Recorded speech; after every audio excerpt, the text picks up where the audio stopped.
Vous pensez que troquer notre existence contre un salaire, c'est une erreur grave? Absolument. Pour moi, maintenant, chacun, je ne prétends pas, enfin moi, mon ressenti, je dois être honnête sur mon ressenti.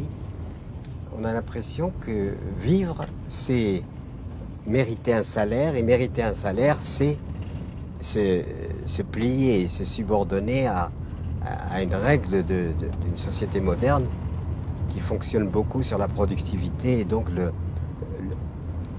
la notion de progrès. Et cette notion de progrès qui se révèle de plus en plus comme étant un mythe, vraiment, parce que je ne vois pas en quoi, bien sûr.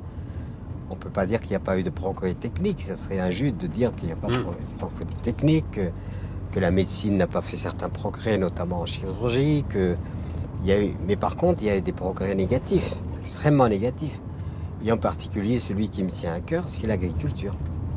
Et nous sommes vraiment dans une partie régressive. Quand on voit le sort et la condition qu'on a faite à la nature, on ne peut quand même pas imaginer que c'est un progrès. Ce n'est pas un progrès, c'est une régression importante. Tout ce que nous faisons à la terre qui nous nourrit, par exemple, quand on met des produits toxiques dans le sol, on les trouve dans notre corps. Voilà.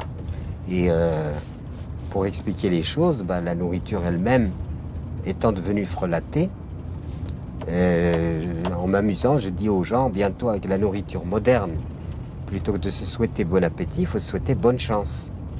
Parce qu'en fait, on intègre dans sa propre physiologie ce qu'on a mis, ce qu'on a infligé à la terre qui nous nourrit.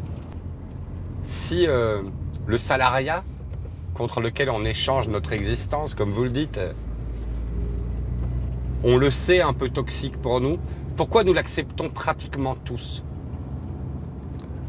Écoutez, je ne sais pas, c'est-à-dire que les choses se sont organisées de telle façon que c'est devenu une norme.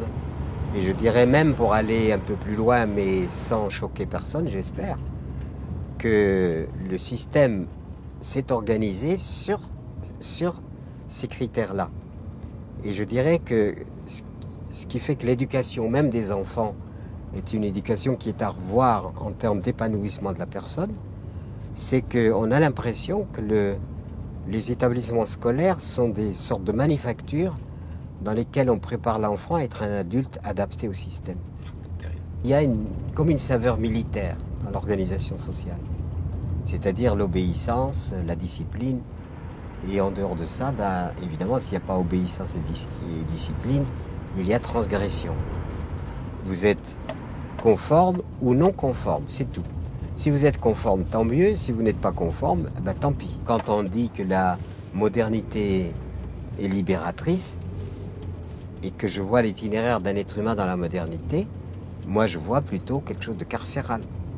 Parce que de la maternité à l'université, on est enfermé. On appelle ça le bahut. Ensuite, tout le monde travaille dans des boîtes, des grandes, des petites boîtes. Même pour s'amuser, on va en boîte maintenant. Et on y va comment? Dans sa caisse. Et puis, on a la boîte à vieux, en attendant la dernière boîte que je vous laisse deviner.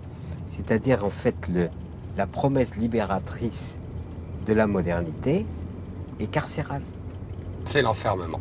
C'est l'enfermement. Et c'est ça ce qu'on appelle vivre. Et ce qui est tragique aujourd'hui, c'est que ce qu'on appelle les pays émergents, les pays tiers, estiment que ce modèle est réussi et veulent l'imiter. Ah, ils y foncent tête baissée. Ils foncent tête baissée en oubliant complètement que si chaque Chinois, chaque Pakistanais, chaque Indien, etc., habitant de cette planète voulait vivre comme nous, qui sommes des gaspilleurs en même temps, des gaspilleurs invétérés, eh bien, la planète ne pourrait pas suffire.